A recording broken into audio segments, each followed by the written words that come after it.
Hello guys, learning লিটারেচারের পক্ষ থেকে আপনাদেরকে স্বাগতম। আমি মোমো। আজকে আমরা আলোচনা করব এ.এম. ফস্টারের লেখা আ প্যাসেজ টু ইন্ডিয়া এর second part. A passage to India এর সেকেন্ড পার্টে আমরা দেখি যে ডক্টর আজিজ মিসেস মোর এবং অ্যাডেলা কোয়েস্টেডকে নিয়ে মালাবার কেভ দেখতে যায়। তো তাদের সাথে ফিল্ডিং, প্রফেসর গর্বল ওদেরও যাওয়ার কথা ছিল। বাই দ্য ওয়ে, তারা হয়তো ট্রেন মিস করেছে, এই জন্য তারা আর টাইমলি সেখানে তাদের সাথে একসাথে রিচ করতে পারে নাই। পরে ডক্টর আজিজ এবং অ্যাডেলা কোয়েস্টেড তারা তাদের জন্য অপেক্ষা না করেই চলে যায়। সেখানে যাওয়ার পর ডক্টর আজিজ খুবই এক্সাইটেড ছিল যে দুজন ইন্ডিয়ান লেডিকে নিয়ে সে একসাথে মালাবার কেভ দেখতে যাচ্ছে। তাদেরকে মালাবার কেভ ঘুরে ঘুরে দেখাবে এবং ইন্ডিয়ান পিপল, ইন্ডিয়ান কালচার বা ইন্ডিয়ান ইন্ডিয়া সম্পর্কে তাদের খুব একটা ভালো ধারণা সে তৈরি করতে পারবে। তো এগুলো ভেবে সে খুবই এক্সাইটেড ছিল এবং সে তাদের প্রতি খুবই কর্ডিয়াল এবং খুবই রেসপন্সিবল ছিল। তারপর ডক্টর আজিজ জানে যে তারা খেতে পছন্দ করে, সে তাদের জন্য খুব ভালো ভালো খাবারের আয়োজন করে। তারপর তাদের যখন কেবে প্রবেশ করার পালা, তখন মিসেস মোর একটু যাওয়ার পর এই যে কেবে ডার্কনেস দেখে সে ভয় পেয়ে যায় এবং স্মেল এগুলো তার খুব একটা পছন্দ হয় নাই। তখন সে বলে যে না, আমি আসলে যাব না, গেলে আমার হ্যালুসিনেশন হতে পারে, তোমরা যাও, আমি যাব না। তখন ডক্টর আজিজ এবং মিসেস মোর অ্যাডেলা কোয়েস্টে কেবে কেবে আহ, ভিতরে হাঁটতে থাকে। তো এমন সময় হাঁটতে হাঁটতে আম, অ্যাডেলা কোস্টা যেহেতু রনিকে বিয়ে করার জন্য এগ্রি হয়েছে, হঠাৎ তার মনের মধ্যে রনি সম্পর্কে অনেক কিছু ভাসতেছে, অনেক কথা তার মনের মধ্যে ঘুরতেছে। তাদের ফিউচার লাইফ কেমন হতে পারে, আফটার ম্যারেজ লাইফ কেমন হতে পারে, এই বিষয়গুলা সে অনেক কিছু ভাবতে থাকে। ভাবতে ভাবতে হঠাৎ একটা সময় সে ডক্টর আজিজকে জিজ্ঞাসা করে বসে, আচ্ছা আপনার কয়টা ওয়াইফ? বাট এই ধরনের একটা প্রশ্ন একজন ইন্ডিয়ান মুসলিমের জন্য সত্যি বিব্রতকর, এবং ডক্টর আজিজ যেহেতু খুবই মডেস্ট ডিসেন্ট একজন পার্সন, এই প্রশ্নটা তার কাছে খুবই বিব্রতকর লাগে এবং এটা শোনার পর সে সে বিব্রত বোধ করে এবং সে মনে মনে একটা ভাবে আর কি, যে আসলে একজন ইন্ডিয়ান মুসলিম বা একজন মডেস্ট, হ্যাঁ একজন মডেস্ট পার্সনে আসলে একাধিক ওয়াইফ কখনোই থাকতে পারে না। আম, তো এই প্রশ্নটা তার জন্য খুবই হিউমিলিয়েটিং মনে হয়েছে। তো গাইজ এখানে আমরা একটা জিনিস দেখি যে আসলে যে কালচারাল ক্লাশ কিন্তু এখানেও আমরা অবজার্ভ করি যে যেটা খুবই সিম্পল, যে মিসেস অ্যাডেলা কোয়েস্টেড খুব নর্মালি কোশ্চেনটা করে আসলে ডক্টর আজিজের কয়টা ওয়াইফ, কারণ তারা দেখে যে তাদের কালচারটা হচ্ছে একরকম, যে ম্যারেজ, একাধিক বিয়ে হওয়া, অনেক মানুষের সাথে লিভ টুগেদার করা, এই জিনিসগুলো হচ্ছে তার জন্য খুবই নর্মাল। বা এটা ইন্ডিয়ান কালচারের জন্য সেটা একদমই নর্মাল না, বাট এটা অ্যাডেলা কোয়েস্টেন বুঝতে পারে না। তো ডক্টর আজিজ এই জিনিসটাকে খুবই নেগেটিভলি নেয় এবং তার জন্য খুবই হিউমিলিয়েটিং মনে করে, যার কারণে হিউমিলিয়েটিং মনে করার কারণে সে আর অ্যাডেলা কোয়েস্টের সাথে কোনো কথা বলে না, না বলে সে সোজা কেবের ভিতরে হাঁটতে থাকে। হঠাৎ হাঁটতে হাঁটতে সে আম, কিছু দূর যায়, হঠাৎ তার মনে পড়ে আসলে অ্যাডেলা কোয়েস্টেড মানে তার পিছনে আছে কিনা। তো যখন সে তাকিয়ে দেখে যে আসলে অ্যাডেলা কোয়েস্টেড এখানে নেই, তখন সে একটু ডিসঅ্যাপয়েন্টেড হয়ে যায় যে আসলে সে কোথায়, বা তার সাথে কোনো আনএক্সপেক্টেড কিছু ঘটে নাই। তো তো এগুলো ভাবতে ভাবতে সে তাকে খুঁজতে থাকে, খুঁজতে খুঁজতে একটা পর্যায়ে সে দেখে যে অ্যাডেলা কোয়েস্টেডের গ্লাস নিচে পড়ে আছে। তো তখন সে এটা তুলে নেয়, তুলে নেওয়ার পরে সে কেভ থেকে বের হয়ে আসে। তখন ফিল্ডিংয়ের সাথে তার দেখা এবং ফিল্ডিংয়ের কাছ থেকে সে জানতে পারে অ্যাডেলা কোয়েস্টেড এবং মিসেস মোর এখান থেকে কিছুক্ষণ আগেই চলে যায়। তো এটা জানার পর ডক্টর আজিজ একটু আপসেট হয় যে আসলে ওরা তাকে না বলে চলে যায়, এবং এই বিষয়টা ফিল্ডিংয়ের কাছেও খুব খারাপ লাগে। সেভাবে এটা আসলে কোনো কার্টেসি হতে পারে না, কার্টেসি বিষয় যে ডক্টর আজিজ তাদেরকে এত সুন্দরভাবে ইনভাইট করে এখানে এনেছে, অথচ তারা তাকে না বলেই চলে গেল। বিষয়টা আসলে তার কাছে ভালো দেখালো না। বাই দ্য ওয়ে, ডক্টর আজিজকে ফিল্ডিং বিষয়টা খুবই নর্মালি নিতে বলেছে। তারপর যাই হোক, তারা কেপ থেকে স্টেশনের দিকে যায়। তারা রেল স্টেশনে যখন গাড়ি থেকে নামবে, এমন সময় পুলিশ এসে ডক্টর আজিজকে অ্যারেস্ট করে। ডক্টর আজিজ কারণ জানতে চায়, ফিল্ডিং কারণ জানতে চায়, তখন পুলিশ বলে যে তার প্রতি অভিযোগ এসেছে যে সে মিস অ্যাডেলা কোস্টেটকে অ্যাসাল্ট করতে চেয়েছে, তাকে রেপ করার চেষ্টা করেছে। এই যে এই অভিযোগটা যখন দায়ের করেছে, তখন ডক্টর আজিজ ইনে ফিক্স হয়ে গেল যে আসলে আম, এটা তো তার জন্য অনেক বেশি, আরো বেশি হিউমিলিয়েটিং, এবং সে তো এই কাজটা করেই নাই। তখন ফিল্ডিং তাকে সেভ করার জন্য, বা ফিল্ডিংও বিষয়টা জানে যে আসলে ডক্টর আজিজ খুবই ভালো মানুষ, সে এই ধরনের কাজ একদমই করতে পারে না। সে মিসেস অ্যাডেলা কোস্টেটকে অ্যাসাল্ট করার চেষ্টা কখনোই করতে পারে না, এখানে কোনো একটা ভুল হচ্ছে। তো ফিল্ডিং পুলিশকে বলে যে এখানে আসলে কোনো একটা মিস্টেক হচ্ছে, এমনটা হতে পারে না, আপনি ওনাকে অ্যারেস্ট করবেন না। তখন পুলিশ তাকে বলে যে আসলে যা হবে সেটা কোর্টে হবে, আমরা এখানে কথা বাড়াতে চাচ্ছি না। এই যে দেখেন ডক্টর আজিজের পকেটে মিস মোরের গ্লাস, এটাও তো তার একটা প্রমাণ। হ্যাঁ, তখন তারা চুপ হয়ে যায় এবং ডক্টর আজিজকে তারা পুলিশ নিয়ে যায়। এদিকে ফিল্ডিং আম, অনেক লয়ারের সাথে কথা বলে, বা অ্যাডেলাকে চিঠি লেখে যে আসলে ডক্টর আজিজ ধরনের কাজ করতে পারে না, এখানে কোনো একটা মিস্টেক হচ্ছে।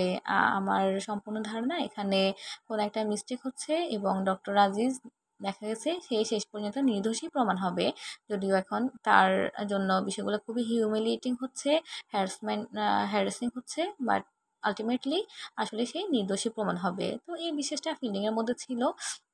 এবং হামিদুল্লাহ, মোহাম্মদ আলী, না ওরাও সবাই খুবই ক্ষিপ্ত হয়ে যায় ব্রিটিশদের প্রতি, যে ওরা আসলে তাদের কে এত বেশি ডোমিনেট করছে, আম, তাদের মানে লাইফটাকে তারা শেষ করে দিচ্ছে, যে ডক্টর আজিজের মতো একটা নির্দোষ মানুষকে তারা দোষী বানিয়ে ফেলেছে, এগুলো আসলে মেনে নেওয়ার মতো না। তো পুরো ইন্ডিয়ান মানুষগুলো আসলে ক্ষিপ্ত হয়ে যায় ডক্টর আজিজকে যখন তারা অ্যারেস্ট করে বা বন্দি করে রাখে।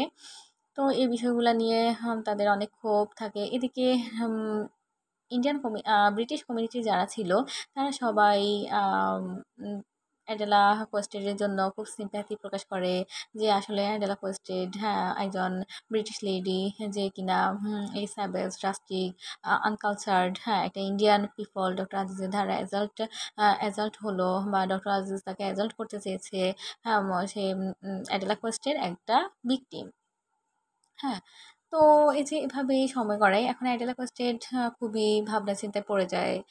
সে উম, একটু অন্যমনস্ক হয়ে যায়। তাকে ফিল্ডিং চিঠি লেখে, সে চিঠি কোনো উত্তর দেয় না। সেই মিসেস মোরের সাথে কথা বলে যে আসলে কেবে যাওয়ার পর আপনার কাছে কেমন লেগেছে, বা তখন ডক্টর মিসেস মোর যখন বিষয়টা একটু জানতে পারে, তখন সে বলে যে আসলে আমার কাছে বিষয়টা কখনোই এমন মনে হয় না, আমার কাছে মনে হয় এখানে কোথাও ভুল হচ্ছে, এবং ডক্টর রাজিজ এই ধরনের কাজ একদমই করতে পারে না। মিসেস মোর কোনোভাবেই বিশ্বাস করতে চায় নাই যে ডক্টর রাজিজ এই ধরনের কাজ করেছে।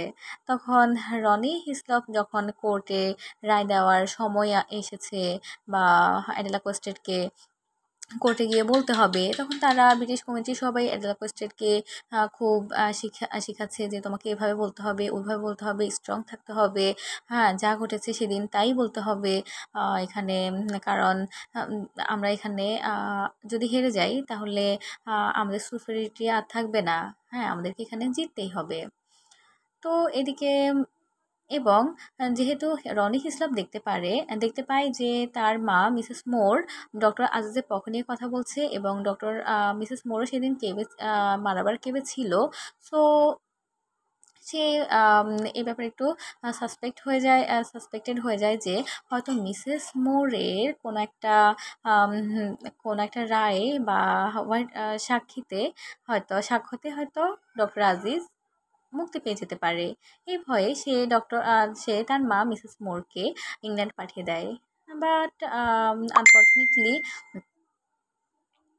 But unfortunately mister Aziz sorry unfortunately Mrs Moore Indian ওশানে ডুবে মারা যায়। ফাইনালি যখন কোর্টে রায় দেওয়ার সময় এসেছে, তখন অ্যাডেলা কোস্টেটকে ডাকা হলো এবং তাকে জিজ্ঞাসা করা হলো যে আসলে সেদিন কি ঘটেছে, আপনি কোর্টে সেটা এক্সপ্রেস করেন। তখন অ্যাডেলা কোস্টেট বলে আসলে সেদিন কি হয়েছে, আমার কাছে তখন সিচুয়েশনটা একরকম মনে হয়েছে, এখন সিচুয়েশনটা আসলে অন্যরকম মনে হচ্ছে। আমার মনে হচ্ছে সেদিন আমি কোনো একটা আম, ভুল করেছি, যেটা আমার হয়তো কোনো একটা হ্যালুসিনেশন হয়েছে। আসলে ডক্টর আজিজ আমাকে এই ধরনের কিছুই করতে চায়নি, এটা ছিল আমার সম্পূর্ণ কোনো একটা হ্যালুসিনেশন, ভুল। তখন কোর্ট ডক্টর আজিজকে নির্দোষ প্রমাণ করে এবং তাকে মুক্তি দেয়। এখন ডক্টর আজিজের মুক্তিটা পুরা ইন্ডিয়ান পিপলদের কাছে মনে হচ্ছে যেন আসলে এটা তাদের একটা ইন্ডিয়ার ফ্রিডম। ডক্টর আজিজকে মুক্তির মাধ্যমে তারা উম একটা ভিক্টোরির স্বাদ পায় যে আসলে তারা আ এই প্রথমবারের মতো তারা কোনো ব্রিটিশদেরকে আসলে হারাতে পেরেছে। তাদের এইসব মিথ্যা অভিযোগে আসলে তারা অভিযুক্ত হয়নি। আ এবং ফাইনালি তাদের ভিক্টোরি হয়েছে। তারা জিতেছে। তো এভাবে খুব আনন্দ মিছিল হয় এবং তারা সবাই ব্রিটিশদের প্রতি অনেক ক্ষিপ্ত হয়ে যায়। এদিকে ব্রিটিশ কমিউনিটির লোকজনরা অ্যাডেলা কোস্টের উপর খুবই ক্ষিপ্ত হয় এবং তারা ক্ষোভে ফেটে পড়ে যে অ্যাডেলা কোস্টেড কেন এই কাজটা করেছে।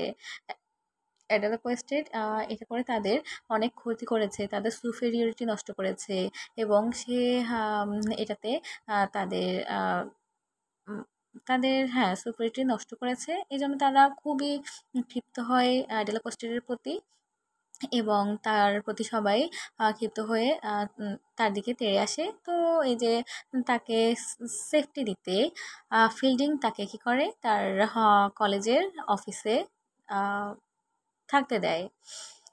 তারপর ডক্টর তারপর ফিল্ডিং অ্যাডেলা কোস্টাকে তার বাসায় থাকতে দেয় এবং সে নিজে হামদুল্লার বাড়িতে চলে যায়।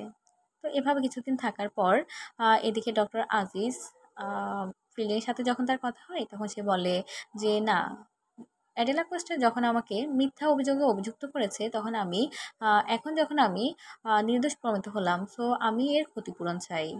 হ্যাঁ, সে আমাকে হিউমিলিয়েট করেছে। হ্যাঁ, আমি এর ক্ষতিপূরণ চাই। তখন ফিল্ডিং তাকে বোঝায় যে আসলে সে তো ফাইনালি সত্যটাই বলেছে। হয়তো ১ম এ এটা তার ভুল ছিল এবং সেটা সে স্বীকার করেছে। তারপর এখন যদি আমরা এটা নিয়ে ক্ষতিপূরণ চাই, তার সাথে মিসবিহেভ করি, এটা আসলে আমাদের জন্য ঠিক হবে না।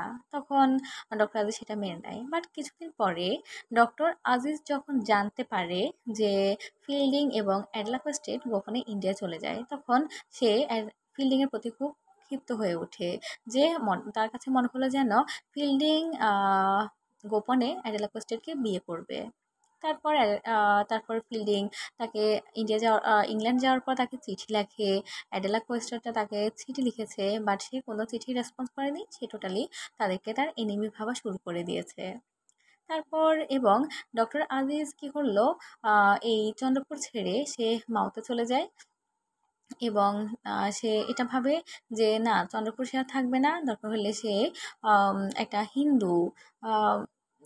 আম হিন্দুদের আন্ডারে সে কাজ করবে। হ্যাঁ? তারপর সে তার আম সে কোনো ইংরেজ, হ্যাঁ, কোনো ব্রিটিশের আন্ডারে সে কাজ করবে না। তখন সে মাওতে যায় এবং তখন টেম্পলের একটা সিন সেখানে উঠে আসে যে লর্ড কৃষ্ণর জন্মদিন উপলক্ষে একটা সেলিব্রেশন হয় মাওতে এবং সেখানে ফিল্ডিংয়ের একটা অফিসিয়াল ট্যুর থাকে।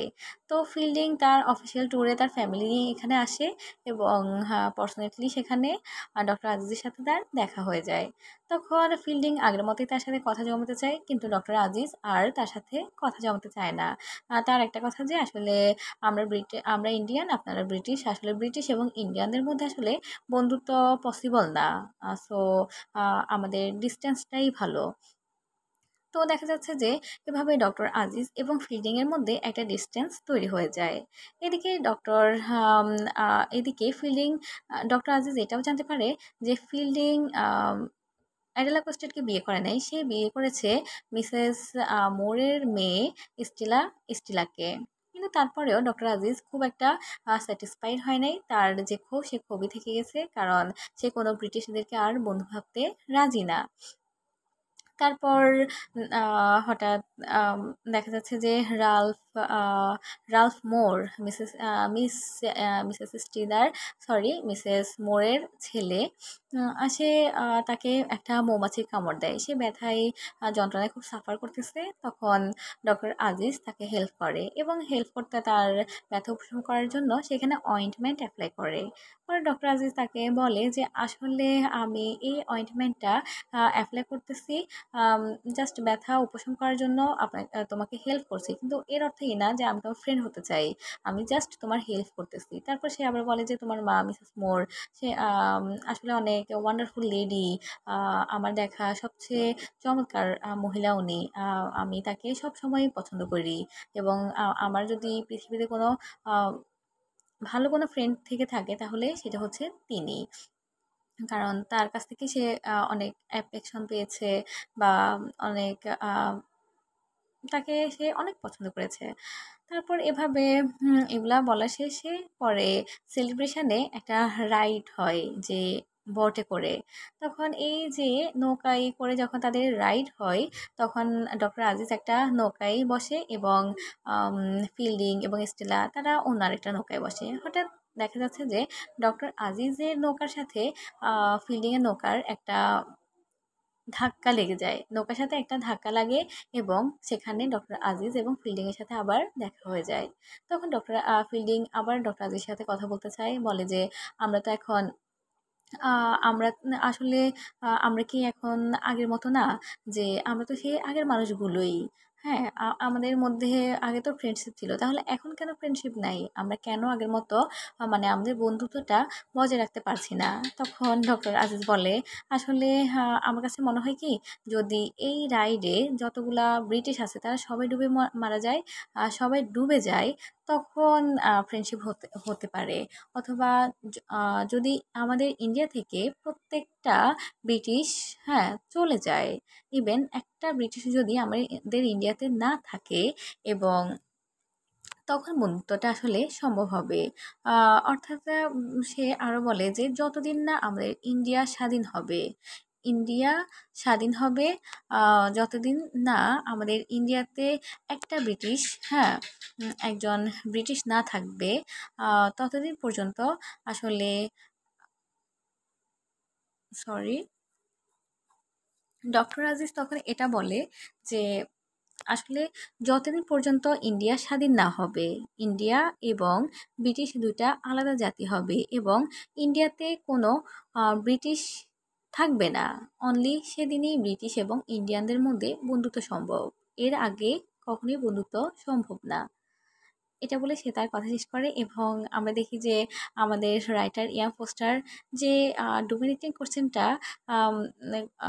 উপন্যাসের শুরুতে করেছেন, এবং তার উত্তর দেওয়ার মাধ্যমে আসলে সেই উপন্যাসটি এন্ডিং ঘটান। এবং এখানে আমরা বুঝতে পারি আসলে যতদিন পর্যন্ত কলোনিয়ালিজম থাকবে, যতদিন পর্যন্ত ইন্ডিয়ানদেরকে ব্রিটিশরা ডোমিনেট করার মেন্টালিটি থাকবে, লর্ডশিপ জাহির করার মেন্টালিটি থাকবে, হ্যাঁ, যতদিন তারা আমাদের দেশে এসে থাকবে, আমাদেরকে কলোনাইজড করে রাখবে, আসলে ততদিন পর্যন্ত ইন্ডিয়ানদের সাথে ব্রিটিশদের আসলে বন্ধুত্বটা কোনোভাবেই সম্ভব না, এটি ইম্পসিবল।